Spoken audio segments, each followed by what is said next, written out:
Alright, hello. My name is Upper Casserole, and we're back with another commentated speedrun video. Today we're looking at Raider Kid in the Ruby Chest, which is a really cozy little indie Metroidvania that came out a couple of months ago now. Not too long ago. It's a really cool game. We're going to play as this adorable child named Alex. We're on a boring vacation with our family, and a voice tells us to go look for the Ruby Chest, so we're going to go and do that. But yeah, if you've never seen this game before, it's as I said, a retro Metroidvania designed to look like a Game Boy game. I think it's really adorable. And yeah, we're off just like that. So at the start of the game, all we can do is jump. So we're just gonna navigate our way through the prologue as fast as we can. My kingdom for a morph ball. It would be great if we could crawl faster, but that's just how it is. And hey, look, there's the Ruby Chest. I guess we're done our quest. Oh no. Well, we tried. So, we're now trapped in this ruins. Our first step's gonna be to grab the map. It'd be nice if you could jump over this, but sadly I don't think it is avoidable. Any case, and we're gonna immediately start looking for our first piece of progression, which is gonna be the whip. So, we head left, as one does in Metroidvanias, and we grab the whip from over here. So now we can hit switches. Alright, navigating back over to the right, we're gonna head over towards the first piece of the Ruby Key. So the main objective we're trying to achieve here is to find all 5 pieces of the Ruby Key. Which is only gonna take us about 18 minutes, but yeah, the first one is over here, and it's gonna awaken all of the enemies in this temple, which will make the rest of the run a little bit more interesting. So there we go, piece number 1.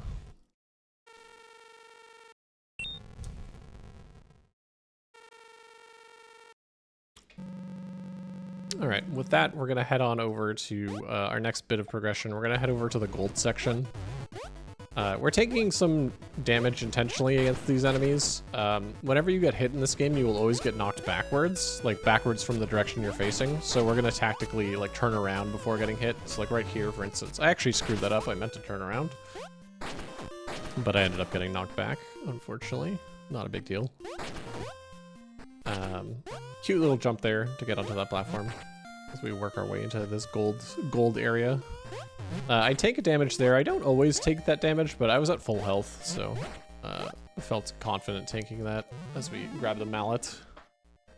So this allows us to break blocks. You can charge up your attack to charge up the hammer. This guy with a shield we always damage tank through because they're far too annoying to beat up. Cute little jump there to not land on the high ground. Now we're gonna grab this donut. So donuts are basically heart pieces. Every 2 donuts will give you 1 extra bit of health. As you can see, we don't have a ton of health to work with in this game, so every little bit helps. And there are some later game bosses where we're actually going to intentionally tank a bunch of damage, so the health upgrades are, like, in some sense actually save us some time. But they're probably not, like, at the absolute highest level you'd probably avoid them, but for now they're still pretty reasonable to get. This is the first boss, the giant bat. We're gonna just not move and dodge all their attacks. So we do want to get a 2 cycle here, so it's important we get enough hits in. The nice thing about this boss is they don't have any iframes. Like a lot of the later game bosses, if you just like mash attack as fast as you can, every other attack just like won't hit them because they have iframes. When you hit them, you like can't hit them immediately again. But this boss does not. You can just mash as fast as you can, and it works. So we get them in 2 cycles, grab the Medal of Courage, which is great. And we can head on out of here.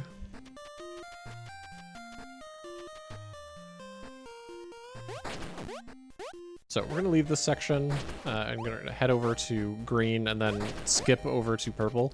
So we're gonna do basically the most important sequence break in this run. We're gonna get to purple early. There is some question about whether we should do green first or purple first. Both routes are like very close in time, like time-wise. I think doing green early might be like 2 to 3 seconds faster, but it's very much harder. And it's like, it's not even totally clear. The timing of it is kind of tricky to do. But we're gonna do purple first, which is a lot more comfy and is plenty fast. So we head into the green, and we're just gonna go into like a couple of rooms here, and then we're gonna do the hammer skip here. You just do a hammer jump. Here I'm demonstrating how not to do it properly. Yeah, you use the hammer to give yourself some extra momentum, and you can get up over here early. So purple is like one of the last areas of the game that you're like intended to get to, and it has one of the most powerful bits of progression in it, namely the pickaxe. So we're just gonna get that early, and that's gonna make the rest of the run much nicer. Take some unfortunate damage there. That's gonna slow us down. We actually ideally would want to intentionally take 2 points of damage in like the upcoming room, so we just aren't gonna be able to do that now. But right here, we intentionally tank 1 point of damage on the spikes, but now we can't take a second hit, so we have to actually crawl below these spikes, which is a fair bit slower, but such is life when you're at 1 HP. 1 HP is not actually that spooky here. We just need to get to the pickaxe, and then we can get a full heal. Just need to dodge these bats, grab the pickaxe, and then we're gonna quit out, which is gonna give us a full heal. We're gonna load right back into the exact same spot. So in this game, you only get saved. Wow, rude bat there, knocks us into the sticker pack. Yeah, so the game only saves when you hit a save point, like one of these statues right there, or when you pick up a piece of progression, the game will hard save you. And by quitting out, we just get the full heal. So we're gonna do that in a couple places whenever we're low on HP. Back into gold here, we are going to grab our next bit of progression, the Hexastone, which allows us to teleport. Earlier in the run, I poked my head into a room and then immediately turned around. That wasn't a mistake. I was actually just making sure that I had seen the portal that was in that room, so we could warp back to it right now. So we're immediately going to take the warp door back to this room here that we saw earlier. And now we're going to do green for real. So green is going to be a much quicker and easier now that we have the pickaxe, the ability to wall jump, which is going to save us a lot of time. That enemy is like impossible. I'm shocked that I didn't fall there. But yeah, you can see we're like not even, we don't have to climb any walls. We're not landing on platforms. We're just jumping up all the walls, which is really nice. We're going to come over here and grab ourselves the javelins.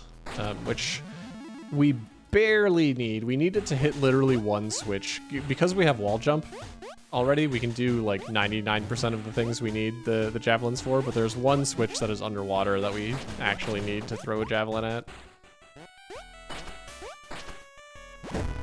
But you could see even just like leaving the javelin area, you're supposed to use javelins to hit a bunch of switches, and we just don't need to at all, because we can just jump up walls. Alright, we're heading to our next bit of progression, which is the snorkel, which is going to allow us to survive underwater, obviously. We just have to do a couple of these rooms filled with blocks and ledges and stuff. Nothing too crazy, though.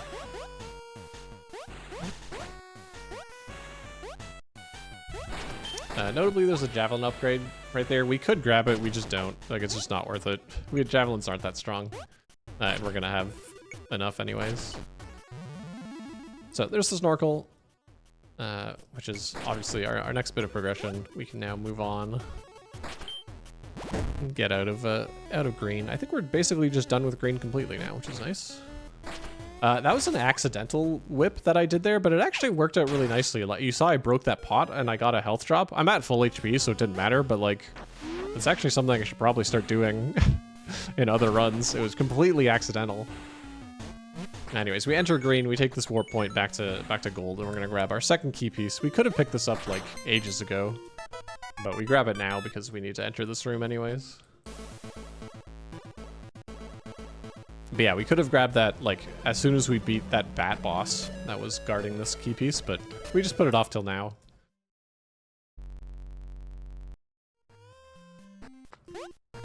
All right, next we're gonna enter blue. This is the water area. We're entering it through like sort of the exit, like in sort of intended progression direction, where we're entering through the back door. So we're gonna do this entire area backwards, which saves us a lot of time. For instance, we can grab the flippers right now. Previously, we could survive underwater, but we could only like walk and jump. But now we can actually swim. So we're gonna continue doing this area in reverse, which is quite nice. Hidden passage over here.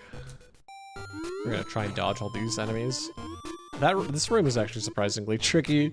Dodging all three of those guys is tough, but we're at full health. It's nice. We're gonna intentionally tank damage against this guy because beating up that guy is incredibly slow. And then we're gonna grab this chest, which floods the entire area. It's actually quite nice. I enjoy this area a lot casually. I think the design of it is really cool. You're supposed to like enter through it and do it unflooded.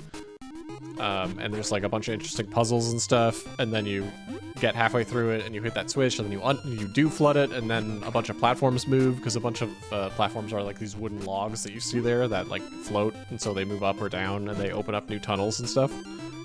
But we're just breaking it entirely because we do it backwards. Surprised I got hit by that guy, actually. That guy usually doesn't hit you. It's a bit of a shame, but not a huge deal. And then here, we're gonna grab the key piece. So this is supposed to be the entrance to this area. That's how you're supposed to enter. Is you're supposed to beat the boss, grab that key piece, and then enter blue, but again, doing it backwards is a lot faster. And we get to skip the boss. So there's a boss in the room to our immediate right here, and we just don't have to go there and fight them. So, again, another win for grabbing the pickaxe early.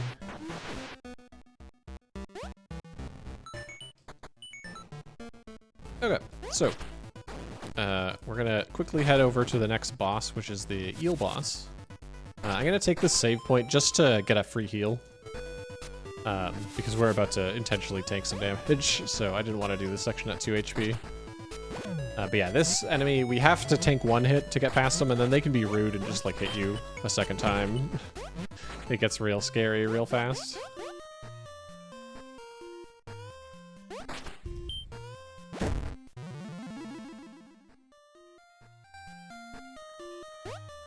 But yeah, we grabbed the third piece of the gear. I haven't really talked about it, or I guess that's only our second piece. But we need 3 pieces of the gear to open a door, which is gonna give us the final piece of the key. That frog is impossible to get past. just putting that out there. And yeah, we've routed in very nicely this chest here, which is going to be a donut, which is going to give us a health upgrade and give us a full heal, which is very convenient because we're literally about to fight a boss, and we're about to fight a boss where we want to intentionally tank like 4 hits. So it works out pretty nicely. But yeah, this is the eel boss. They can swim across the top of the screen or the bottom of the screen. We want them to always swim across the top, and it's very easy to get them to do that. You just don't have spears in your inventory, and they will swim across the top, because when they swim across the top, they'll drop, they'll drop spears for you. So whenever you don't have any spears, they will just always swim across the top, which is really nice. Here we're tanking damage intentionally just to get them through this phase faster.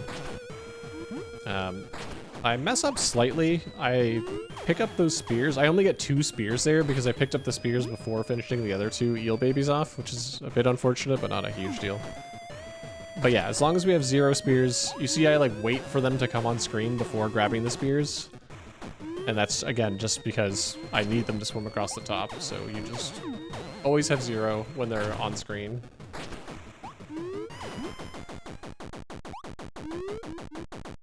That was not a terrible fight. It could have been like a cycle faster. But not a bad fight overall. It was not terrible.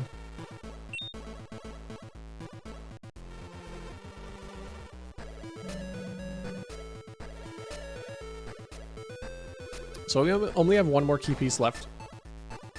To do it, we're gonna need the third gear first, so we're gonna go pick up that as soon as we can. I think I'm gonna take a save quit here though. Just to get full health again. Obviously, I could have just picked up all the carrots that the eel dropped, but I feel it's actually just quicker to do a quit out there. So this room right here, this room, there's also a boss fight in this room if it's not flooded, but because we've flooded it early, we just get to skip that boss as well. So that's 2 bosses now that we've skipped by getting the pickaxe early. Alright, so this is the third piece of the gear. This is going to give us access to Iktan, the penultimate boss. So we're immediately going to warp over there. This boss can be kind of tricky. I mean, they fly, and yeah, you have to do some pretty precise wall jumps and spear throws. So yeah, we'll see how it goes. But yeah, not an easy boss.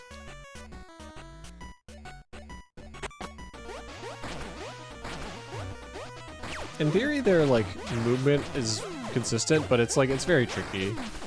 They will always throw their potions like directly where you are standing, so you can sort of bait them out in some ways. But yeah, it's tricky. I'm not exactly sure what causes them to turn around. Like sometimes when you hit them, they turn around, but other times you hit them and they don't. I'm not exactly sure what that's about.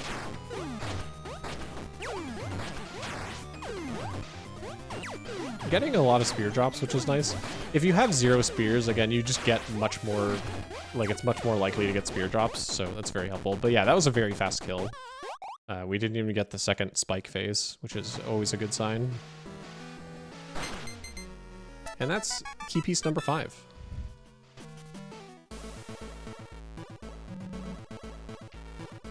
So with that, we can now go and open up the ruby chest. And finish the game. Our parents realize that we are not, in fact, a rock. Good on them.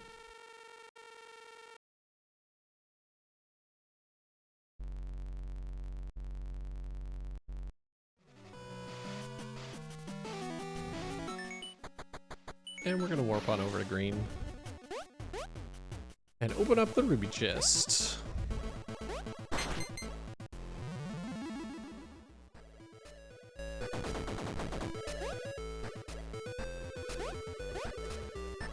Okay, so we have the final boss coming up. This I call them Leg Day. I guess their actual name is Yadolok, but it's Leg Day.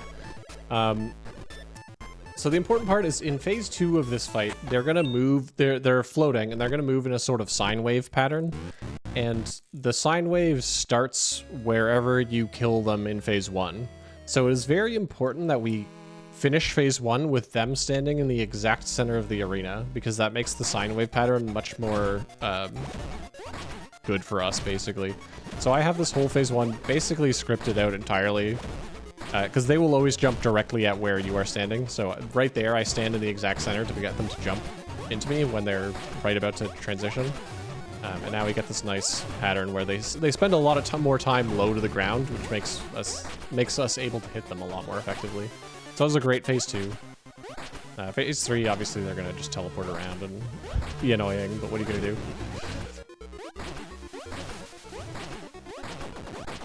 Pretty quick phase 2, honestly. Like, that was a very, very solid fight. And we pick up the ruby chest. You get it? Because it's a chest. Yeah. You get it. One little tricky jump there to jump before that enemy falls on your face.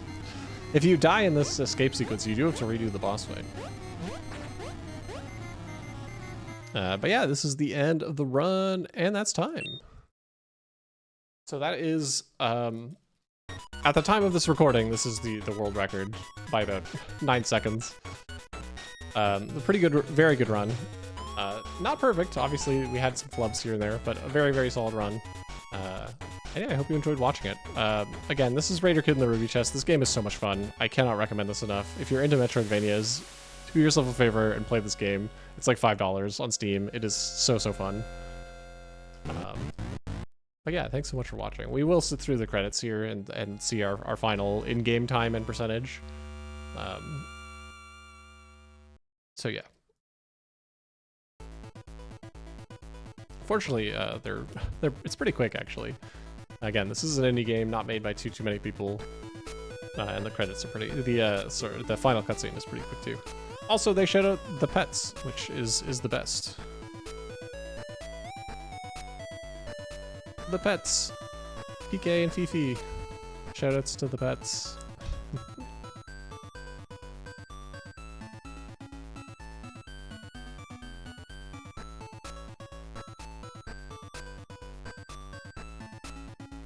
And you.